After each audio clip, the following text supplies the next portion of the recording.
We've all been hearing the news about cuts to education for over 3 years now. We hear about districts cutting millions, laying off teachers, increasing class sizes, cutting educational opportunities like art and music, increasing fees for athletics and books and transportation. We hear about colleges who have been increasing their fees and tuitions by double digits every year, making higher education unaffordable for more and more families.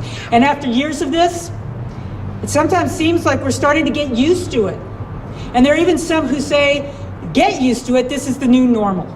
But you know what? That is not okay.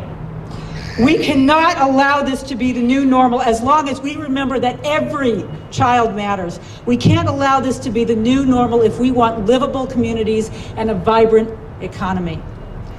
Last year, the Great Futures Coalition asked our members to tell their stories so we could deliver them right here to the legislature to remind them that school funding isn't just about a balance sheet. It's about individual lives that will be forever changed by the quality of the education we provide. And we got thousands of stories from all parts of Colorado, rural, suburban, and urban, and I'd like to read just a few of those. We got from Denver, a parent in Denver wrote, "My third grade son with dyslexia has no intervention." From Golden, "My 3 sons will have no art or music." From Boulder, "My daughter's classroom is bursting at the seams with 28 kids already." From Briggsdale, "We have already gone to a 4-day week, and by the way, Colorado has a larger percentage of districts on a 4-day week than any other state in the country." From Canyon City, "I'm stuck with mid-20th century technology to teach my 21st century students."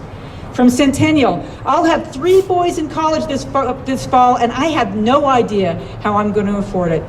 From Kersey, 38 kids gather around an open flame in chemistry class with 1 adult to ensure their safety. From Lamar, "We've cut everything we can. No librarians, almost no electives, huge classes." From Lyman, "My son will not get the courses he needs to pursue his lifelong goal just because he lives in a rural area." And from Parker, "The school district reduced requirements for graduation." Reduced requirements for graduation because of budget cuts. This is the state of public education in Colorado in 2011 after hundreds of millions of dollars of cuts. And next year, if there's no action, they're predicting another $200 to $300 million of cuts. $250 to $350 per child cut again next year. So Colorado faces a very fundamental question. Is this a problem? Does Colorado need to do something about this, or can we wait a few years to start dealing with it? To paraphrase a very famous historic statement, Colorado, we have a problem. We've talked about it for an awfully long time, and there's only one thing left to do. Fix it. That's why we're here today. We're not studying this problem. We're not wringing our hands about it. We're here to start fixing it. We're here because we know our kids can't afford a 4th year of education cuts, and there's only one thing that can prevent those cuts, and that's Proposition 103. Proposition 103 restores tax levels to their 1999 level when they were already among the lowest in the country. All the revenues generated will go to education, preschool through higher ed. There are some folks who are saying we can't do this. This isn't the right time. We don't have enough money for the campaign. But you know what? There is never a wrong time to do the right thing. Stopping the cuts is the right thing. Putting Colorado in a place where we can start reinvesting in education is the right thing to do, and today is the right time. Senator Heath knows that.